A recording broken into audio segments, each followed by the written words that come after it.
வணக்கம். இன்றைக்கி செவ்வாய்க்கிழமை காலையில் டிஃபன் அண்ட் லஞ்ச் பாக்ஸ்க்கு என்ன செஞ்சுருக்கோங்கிறத பார்க்கலாம். டிஃபனுக்கு சப்பாத்தி, நல்லா சாஃப்டான சப்பாத்தி. இதில் வெதன்னு வெந்நீர் ஊற்றி உப்பு போட்டு பிசைஞ்சிருக்கேன். வேறு எதுவும் எண்ணெயோ எதுவுமே ஊற்றலை. எவ்வளோ சாஃப்டாக இருக்குது பாருங்கள்.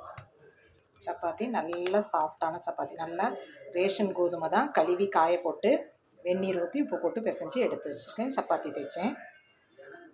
வெந்நீர் வெதன்னு போட்டு பிசைஞ்சிங்கன்னா சப்பாத்தி நல்லா சாஃப்டாக இருக்கும். அதுக்கு இன்றைக்கி பட்டாணி, உருளைக்கிழங்கு, கேரட்டு, குடமிளகா எல்லாம் போட்டு பச்சை மிளகா கீரி போட்டு தேங்காய், சோம்பு, கொஞ்சோண்டு பொட்டுக்கடலை, உங்கள்கிட்ட முந்திரி பருப்பு இருந்தால் முந்திரி பருப்பும் போட்டு அரைச்சிக்கலாம். நான் பொட்டுக்கடலை போட்டு அரைச்சிருக்கேன். அரைச்சி இந்த கிரேவி செஞ்சுருக்கேன். இஞ்சி பூண்டெல்லாம் வதக்கி விட்டு வெங்காயம் தக்காளி வதக்கி விட்டு கிரேவி. மஞ்சத்தூள் கொஞ்சம் அதிகமாக போயிருச்சு, அதான் நல்லா மஞ்சள் மஞ்சள்னு இருக்குது. லைட்டாக போட்டால் ஒரு வெள்ளையாக நல்லா மஞ்சளாக இருக்குது. இது கொஞ்சம் மஞ்சத்தூள் அதிகமாகிருச்சு. பட்டாணி, காஞ்ச பட்டாணி தான் நைட்டு ஊற போட்டு அதை எடுத்து போட்டிருக்கேன். இந்த கிரேவி ரொம்ப டேஸ்ட்டாக இருக்கும். இது சப்பாத்திக்கு சாப்பிட்டுக்கலாம். இப்போ இன்றைக்கி பட்டாணி புலாவு செஞ்சுருக்கேன், அதுக்கும் சாப்பிட்டுக்கலான்னு 2 in 1 வச்சுட்டேன். இந்த குருமாவை இன்றைக்கி காலைல சப்பாத்திக்கும் தொட்டு சாப்பிட்டுட்டு மத்தியானம் புலாவுக்கும் சாப்பிட்றலாம். அதுக்காக தான் இந்த குருமா செஞ்சேன். ரொம்ப டேஸ்ட்டாக இருக்கும்.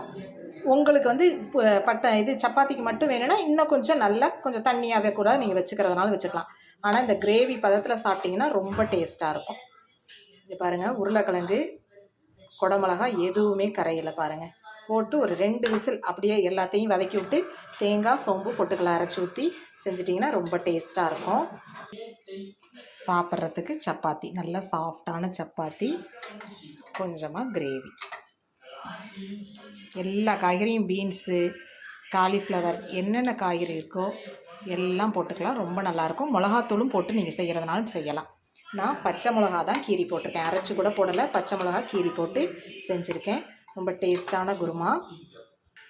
மதியத்துக்கு எல்லாத்துக்கும் சாப்பிட்றதுக்கு லஞ்ச் பாக்ஸுக்கு எல்லாத்துக்குமே சேர்ந்துட்டு அந்த பட்டாணியே போட்டு புலாவு செஞ்சுட்டேன்.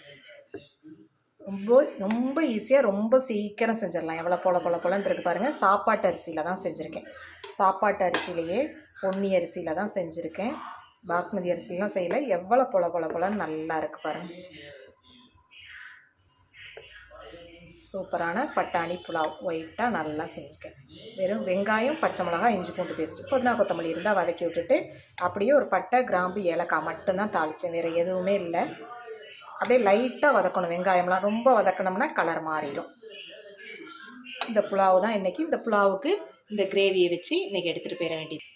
டிஃபன் பாக்ஸுக்கும் இதையே எடுத்து வச்சுட்டு கிரேவியை கொடுத்துட்டா மத்தியானம் என் பொண்ணு சாப்பிட்ருவான். இந்த ரெசிபியெல்லாம் உங்களுக்கு பிடிச்சிருந்துச்சுன்னா லைக் பண்ணுங்கள். தேங்க்யூ.